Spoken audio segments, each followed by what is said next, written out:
Ladies and gentlemen, we are in week number 4 when it comes to the content for this course, the Exercise Programming for Special Populations course offered here at Kaiser University in Jacksonville. And this particular chapter is on a specialized group of special populations, one that you may never work with. It really depends on what your interest is. If you want to work with kids or teenagers, well, then this is for you. If you never want to work with that population, well, I still want you to go through it anyway, but it may not resonate quite so much. But here we go, a little bit about this stage of human development and some of the considerations and things we need to keep in mind when it comes to training them. You'll notice that when it comes to talking about this population in comparison with pretty much every other one that we've done this month and will do for the rest of this course, this one is a little bit different because we don't have much in the way of tremendous limitations like we do for most of our other stuff. So let's begin. So let's talk about terms. Children, boys and girls who have not yet developed secondary sex characteristics. Okay, so that's roughly up to the age of 11 years in girls and 13 years in boys. So they haven't hit puberty yet. That's basically what we're talking about there with secondary sex characteristics.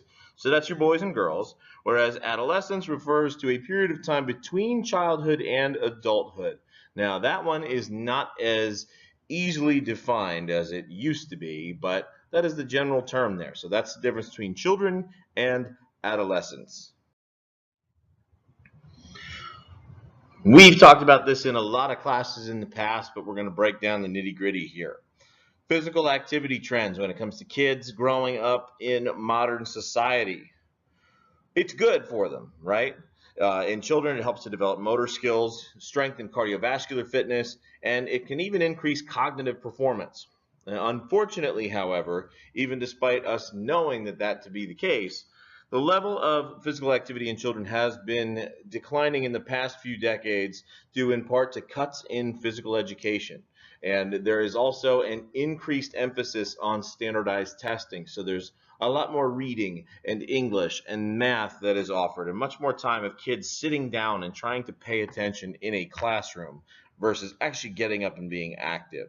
So unfortunately, the level of physical activity in kids has really declined in the last few decades.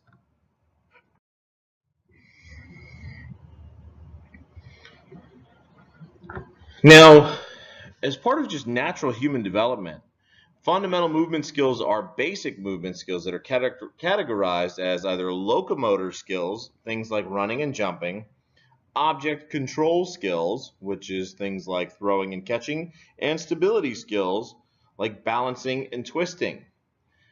And all of these are learned through moving. There's really no other way of teaching them, and they are essential to growing up and developing normally.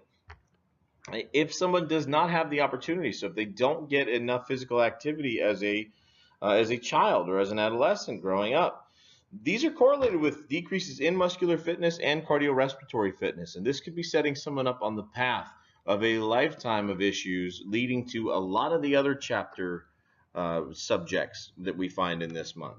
The result is something called hypokinetic disease. So hypo meaning too little, kinetic meaning movement. So hypokinetic disease. So in other words, that's a lower level of muscular and cardiorespiratory fitness that increases the likelihood of cardiovascular and metabolic disease. So that's why where kids can become at risk for things like type 2 diabetes and other issues that will manifest themselves in adulthood. Now, there's an interesting little thing about type 2 diabetes. We did metabolic disorders earlier this month, but back in the day, they used to be type 1 diabetes and type 2 diabetes, but they were called differently. Type 1 diabetes was just diabetes, and type 2 diabetes was known as adult onset diabetes, which means that it was pretty uncommon in children. It was something that would happen as a result of our poor lifestyle choices, but that didn't really catch up to us until we were adults. Now, because it is so much more common in children than ever before, they now just call it type 2 diabetes. It's no longer adult onset, which when you realize that and why it was changed, it's pretty sad.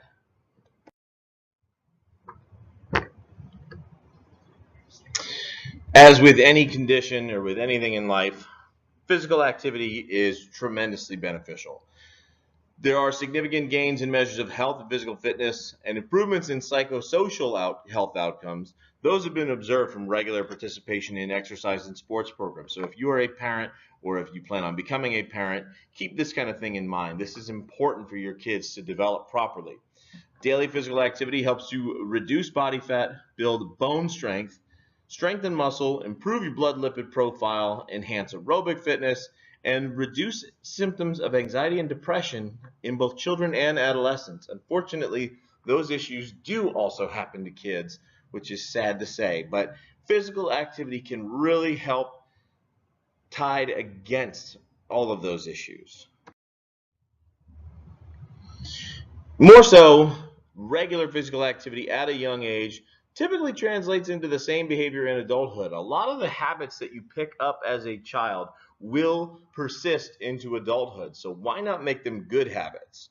Because if they are negative habits or poor habits, they will lead in the opposite direction. They will likely lead to negative health outcomes and more diseases and things that we find in the other chapters of this book once these kids grow up. In addition to that, musculoskeletal injury is more likely with suboptimal muscular health, which means even though you're not doing anything and you think kids getting hurt, usually it's because of being, they get tackled the wrong way or they get injured because of maybe something they do while they're active. Well, you're actually strengthening your bones and your muscles too, so you're more protected against freak injuries and accidents. So research indicates less than 5 hours of physical activity per week is the break point for increased injury rates. So if kids don't get that, we start to see a significant increase in injury rates among kids. Now,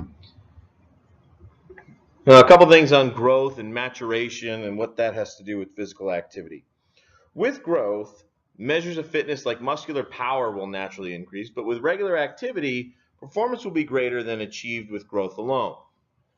So as a professional, you need to be able to recognize inter-individual differences that develop due to differences in the timing of the onset of puberty. That's one of those funky things about working with kids, is not every 11-year-old is the same.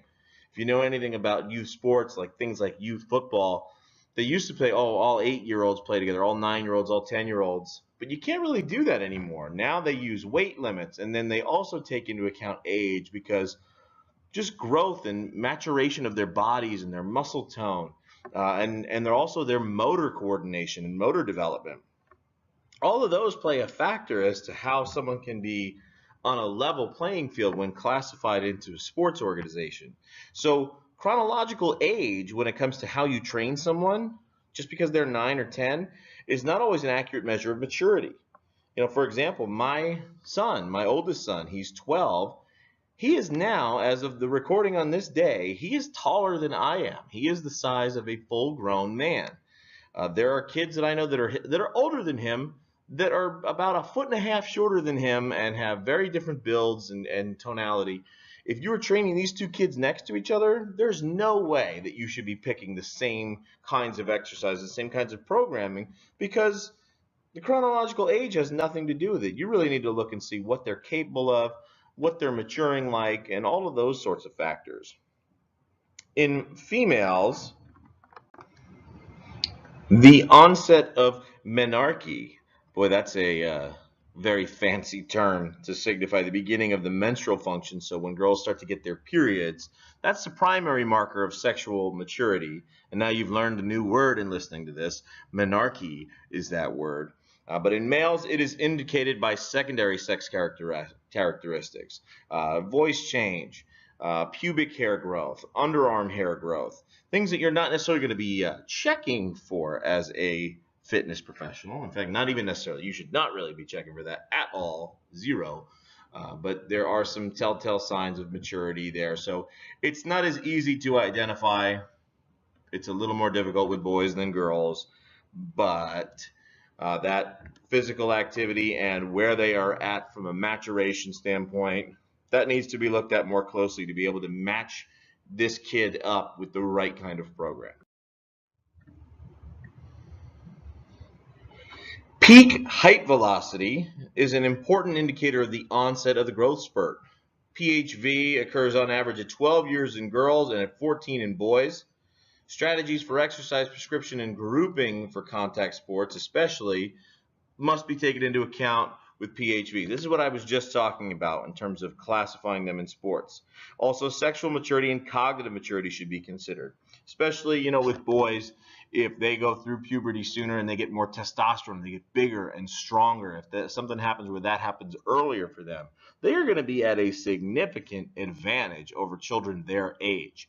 So that needs to be looked at and considered when grouping them into sporting activities, because that kid is going to run roughshod on every other kid out there who is not physically developed the same way that they are.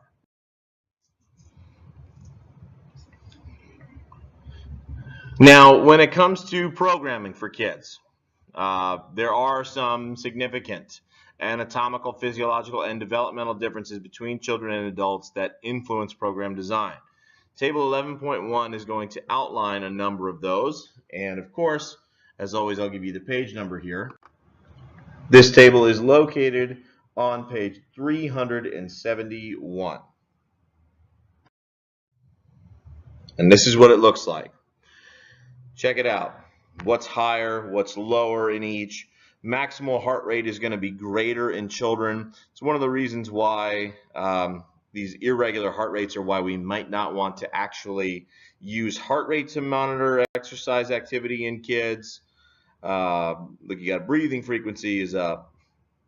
Things that maybe you might even be concerned with certain adults, but it doesn't have the same effect in children. That's just physiologically what's taking place.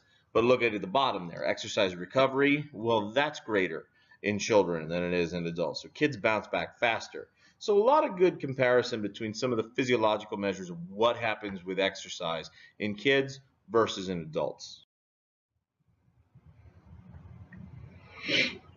Another thing about kids and metabolism and all that is children don't have metabolic specialties like adults do.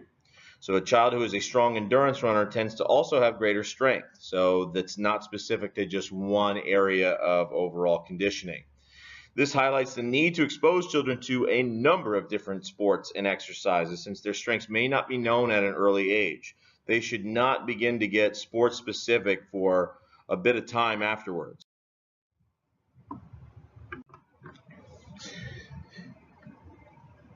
Now, children perform similarly to adults in short burst, high intensity activities that rely on your creatine phosphate system due to similar ATP and creatine phosphate levels.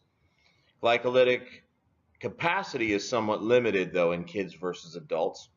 Lactate levels are also lower during submaximal exercise, but lactate removal is similar, and children will recover from high intensity exercise more quickly than adults. So they do have a few advantages over us as adults. This is really all kind of summarizing the table, but here's something to keep in mind when it comes to heart rate and some other stuff to keep in mind. In terms of target heart rate, not only is it harder to read, but it does not change a whole lot for kids. Maximal heart rates are similar throughout childhood. So using a target heart rate based off of their age predicted heart rate max is not the most appropriate thing to do. Once they get to age 15 or so, then you can start to use things like the Carvonin method and other methods using maximal heart rate. But prior to that age, it's not an appropriate way of measuring intensity when it comes to aerobic exercise. There's the other one versus the Carvonin method, the 207 minus 0.7 times age.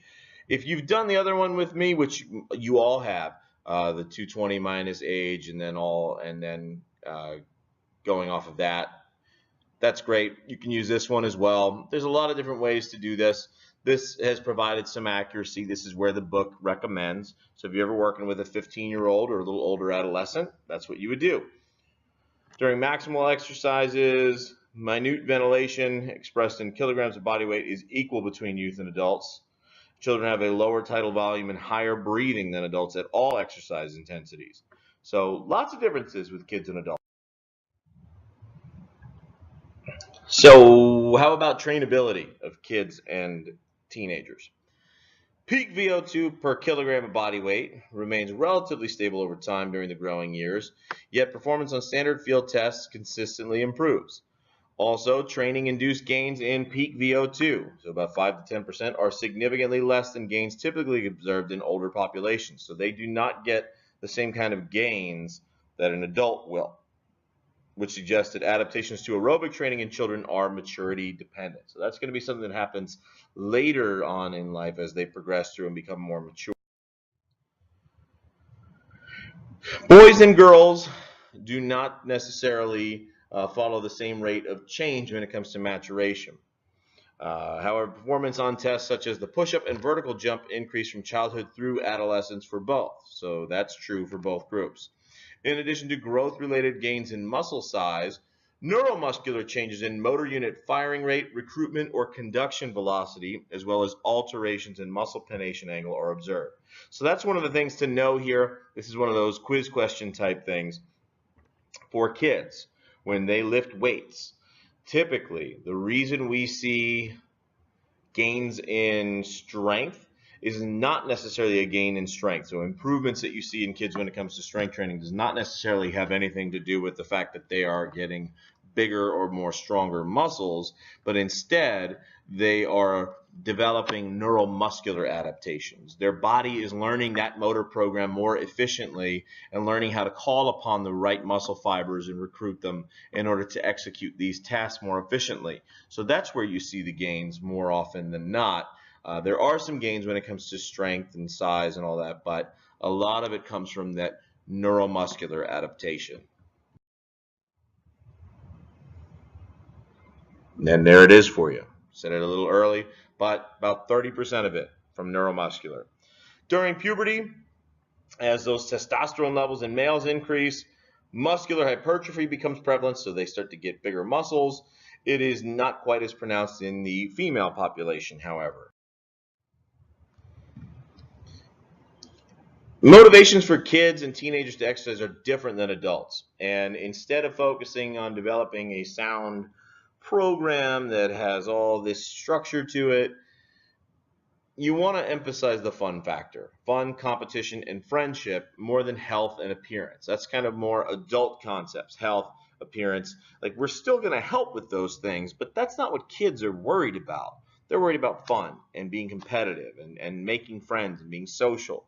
So therefore, our exercise programs are going to look a lot different. You want to look at about daily 60 minutes of exercise, accumulated. It doesn't have to be all at once.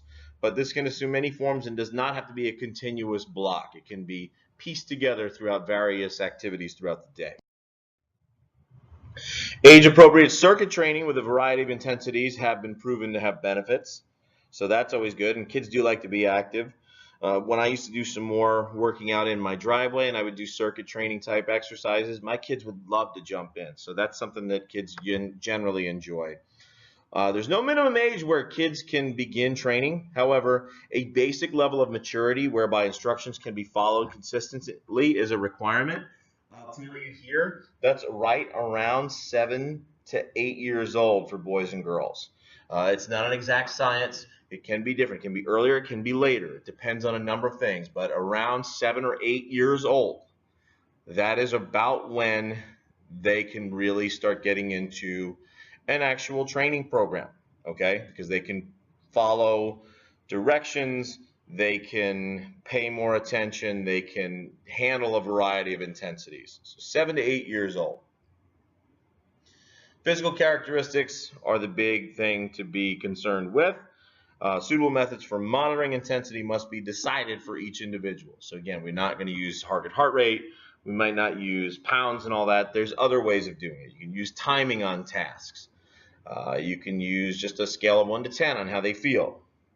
The big part here, as with any client, but with kids it's different. Your communication is a little bit different. Good communication, building a good trusting relationship, that will help them to avoid overexerting themselves and kind of putting it on a little too heavy.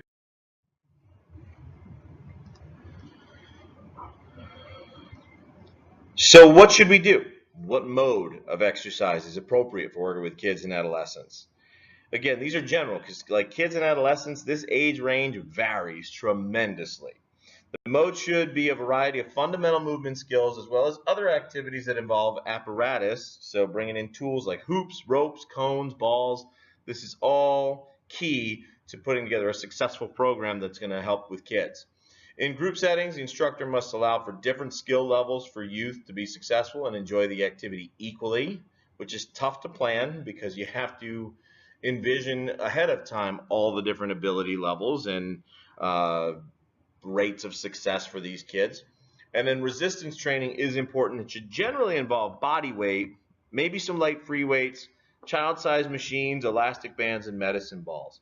Again, all of that varies and depends very much on the maturation, the age, the size, how much they can pay attention, what they're interested in. Lots of variables to be concerned with for kids. But keep it fun, okay? That's really the biggest thing to take away from this. You can use 1RM for intensity when it comes to how much in terms of the load. We're talking intensity and volume here. But that also depends on the experience level of the subject and going through proper protocols. Most kids, not so much. But higher intensity training is also allowed, assuming that they can maintain proper form. And again, that happens as they continue to develop. As a general guideline for kids that can use this as a measurement, there's the recommendations there. 40 to 60% 1RM, a couple of sets there. Proper technique and experience, you can add more and put on more intensity, 40 to 80%. Make sure the kids get enough rest between sessions, non-consecutive days, just like you would with any population, and keep the program fresh and fun. Kids get bored easily, and you have to entertain them.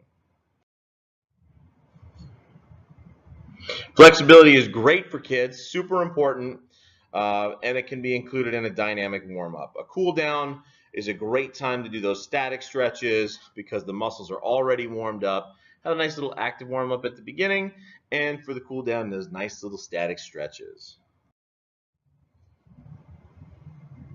Now, getting into the area, kids alone are a special population because there's special considerations, but I kind of mentioned earlier when we talked about the decline of physical activity and it being replaced in schools by things like more reading and math and more testing, is we now are seeing kids that are overweight. And that is something to keep in mind because these kids might actually be coming to you to help kind of change their lives around and get on a right path so that they don't have to suffer from a lot of these diseases and disorders and conditions that we talk about through the rest of this course. So when it comes to these kids, the objective should be to build confidence, make them feel good and knowledgeable in their exercising, and make it a part of their daily routine so that they can keep that habit as they become adults. Resistance training is something people typically like. As long as it's not crazy aerobically taxing, it can help to boost confidence. And we also know that it can have benefits on blood glucose and insulin resistance as well, which can help with maybe avoiding or mitigating some of the issues with metabolic diseases like type 2 diabetes. Also, resistance training can provide more opportunities for social interaction without embarrassing situations prevalent with aerobic activity. Like not every kid likes to run, they don't want to do that, but maybe they like to lift. A bigger kid can lift more. That might be something that's more socially acceptable for him. So why not expose him to that? And maybe do some of get your heart rate up through training with weights. There's a lot of things that you can do, and these kids need a little bit more consideration. So if you ever have to deal with work with a youth or an adolescent that falls into this category, this is where you'd want to crack this book open or come back to this lecture, take a peek at it, take a listen, and see what it is that you should do before you head out there with them. Finally here, because we end with a table, I believe, on this one, for safety. Any pre-existing medical conditions need to be a part of your consideration, and if so, medical clearance is necessary. This is true with all of our populations. Injuries are possible, but these are most commonly when it comes to kids due to dropping weights and pinching hands and fingers in machinery. So telling kids to keep their hands to themselves, something I frequently have to yell at my children about. So I could see why that would be a very likely scenario when it comes to injuries. Heat illness. Kids are not easily able to dissipate heat the same way that adults are. That's something that I don't think was in that chart.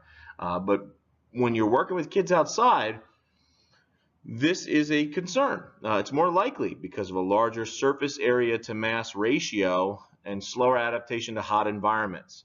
But even more of a risk if someone has cystic fibrosis or obesity, then they really can't deal with the heat and they can't get rid of it off their bodies as easily.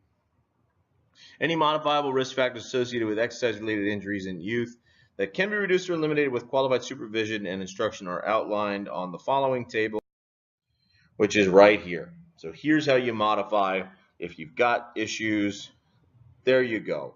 So if they have poor trunk control, focus on targeted core training. When it comes to sex-specific growth, keep an eye on what they're doing and where they're at from a growth standpoint. Modify training to address their specific needs and abilities. All modifiable risk factors. So you can make these modifications to help be successful with kids as they develop. Thanks so much for listening. We are almost through with this course. Just make sure that you listen to this. We got older adults, and then we've got women-specific, sex-related conditions and diseases, disorders. That's Mr. G signing off. We'll see you on the next one.